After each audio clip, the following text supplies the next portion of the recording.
Excel 2013 নিয়ে আমি এখন আপনাদের সামনে উপস্থিত হয়েছি। আপনারা যারা এক্সেলের প্রিভিয়াস ধারণা আছে তারা খুব সহজেই বুঝতে সক্ষম হবেন যে এক্সেল 2003-কে কতটা চমৎকারভাবে ডেভেলপ করা হয়েছে। আর যারা একেবারে নতুন তারাও বুঝতে পারবেন। আর নতুনদের জন্য তো আমরা আগেই উল্লেখ করেছি, সাজেস্ট করেছি যে আপনারা আগে আমাদের DVD-1-এর যে এক্সেল এক্সপি রয়েছে ওটা যদি প্র্যাকটিস করে এরপরে আপনারা 2013 ইউজ করেন তাহলে আপনারা খুব ইজিলি এটি আয়ত্ত করতে সক্ষম হবেন।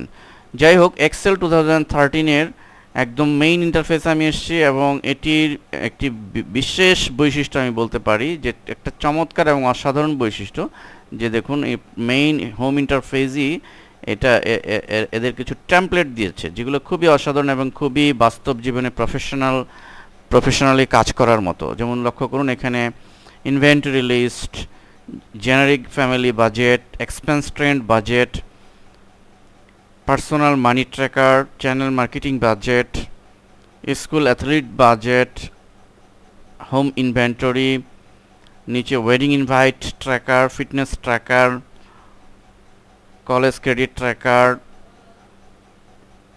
Currency converter. অর্থাৎ বাস্তবে আমাদের যা যা প্রয়োজন হয় অ্যাকাউন্টিংয়ের কাজ করার জন্য, হিসাব কিতাবের কাজ করার জন্য প্রায় অনেক কিছুই এখানে দিয়েছে। এবং এই টেমপ্লেটগুলোর সুবিধা হচ্ছে যে এগুলো অটোমেটিক বিল্ট ইন, এদের ফর্মুলা দেয়া থাকে, আমরা জাস্ট শুধুমাত্র আমাদের প্রয়োজনীয় ইনফরমেশনগুলো দিলে অটোমেটিকই এটি আমাদের ইউজ করতে পারবো। লাইক আমি এখানে দেখুন ইনভেন্টরি লিস্ট, আমি এখানে যদি ক্লিক করি এখানে ক্রিয়েট বাটনে ক্লিক করতে হবে, ফলে আমাদের সামনে টেমপ্লেটটি চলে এসছে এবং এখানে আমরা আইটেম 1, আইটেম 2, লাইক আমি এখানে ধরুন আমি দিলাম যে লাক্স, একটা সাবানের নাম দিলাম, এরপরে আমি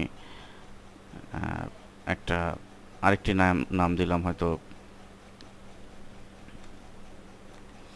সানসিল্ক, একটা শ্যাম্পুর নাম দিলাম। ইউনিট প্রাইস এখানে আছে $51, কোয়ান্টিটি 25। আমি যদি একটু চেঞ্জ করি, ধরুন ইউনিট প্রাইস আমি দিলাম $20, হ্যাঁ, অটোমেটিক কিন্তু আপডেট হলো এখানে। আমি এটি যদি কোয়ান্টিটি 10 দেই তাহলে অটোমেটিক কিন্তু যে 200-র সাথে 10 এটি মাল্টিপ্লাই করে $200 কিন্তু অটোমেটিক হয়েছে এবং এটি ডিফল্ট এদের ক্যালকুলেট করার যে ফর্মুলা, এখানে ফর্মুলা বারে আমি দেখতে পাচ্ছি ফর্মুলা দেয়া আছে। তো এবং এই ইনভেন্টরি লিস্টে একটি ইন্টারন্যাশনাল স্ট্যান্ডার্ড, একটা কোম্পানি লেভেলের যে ইনভেন্টরি যেমন থাকে ঠিক সেই ফরম্যাটে করা। অতএব আপনি আপনার প্রতিষ্ঠানে, আপনি মনে করুন আপনি একটা বিজনেস প্রতিষ্ঠানে জব করেন অথবা একটা বিজনেস প্রতিষ্ঠানের জন্য আপনি একটা ইনভেন্টরি করবেন, তো আপনি এটাকেই বেছে নিতে পারেন। আপনার কাজ যেটি একটি ইনভেন্টরি করতে, ইন্টারন্যাশনাল স্ট্যান্ডার্ড একটি ইনভেন্টরি ক্রিয়েট করতে যে অনেক সময়ের প্রয়োজন ছিল, এটি অল্প সময়ে এবং একটা রেডিমেড জিনিস পেয়ে গেলেন। তাহলে চমৎকার একটি জিনিস। তো এই ধরনের টেমপ্লেট আমরা পাবো। আমরা একটু ফিরে যাই, আমি পূর্বে আবার আমি যাচ্ছি এক্সেল 2013-এ। আমি এই ধরনের অনেকগুলো টেমপ্লেট আমরা এখানে দেখতে পাচ্ছি, শুধু আমি আমার মতো করে আমি চেঞ্জ করে নিতে পারবো। স্কুল অ্যাথলেটিক বাজেট, স্কুলের জন্য একটা বাজেট আমি তৈরি করতে পারি এটির মাধ্যমে। লক্ষ্য করুন একটি টেমপ্লেটটি ডাউনলোড হচ্ছে, এখানে সব কিছু ফর্মুলা দেয়া আছে, ভেরি ইন্টারেস্টিং। যাই হোক, এখন আমরা দেখব যে প্রথমে আমরা ফাইল মেনুতে যাচ্ছি এবং নিউতে যাচ্ছি। নিউতে গিয়ে ব্ল্যাঙ্ক ওয়ার্কবুক, আমরা সেই আগের ইন্টারফেস দেখতে পাচ্ছি। আমরা যদি টেমপ্লেট ছাড়া আমাদের মতো করে ম্যানুয়ালি কাজ করতে চাই তাহলে আমরা সোজা নিউতে যাব এবং এখানে ব্ল্যাঙ্ক যে ডকুমেন্ট আছে সেটিতে যাব। ব্ল্যাঙ্ক ডকুমেন্টে আমি আপনার ইন্টারফেসটির সঙ্গে একটু পরিচয় করিয়ে দিই।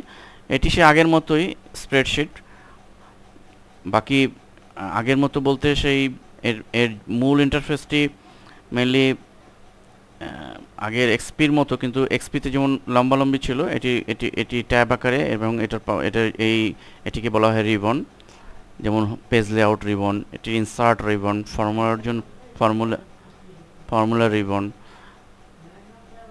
যদিও অফিস 2007 এবং 10-এও এই সেম সিস্টেম করা হয়েছে, কিন্তু এক্সপিতে ভিন্ন রকম ছিল।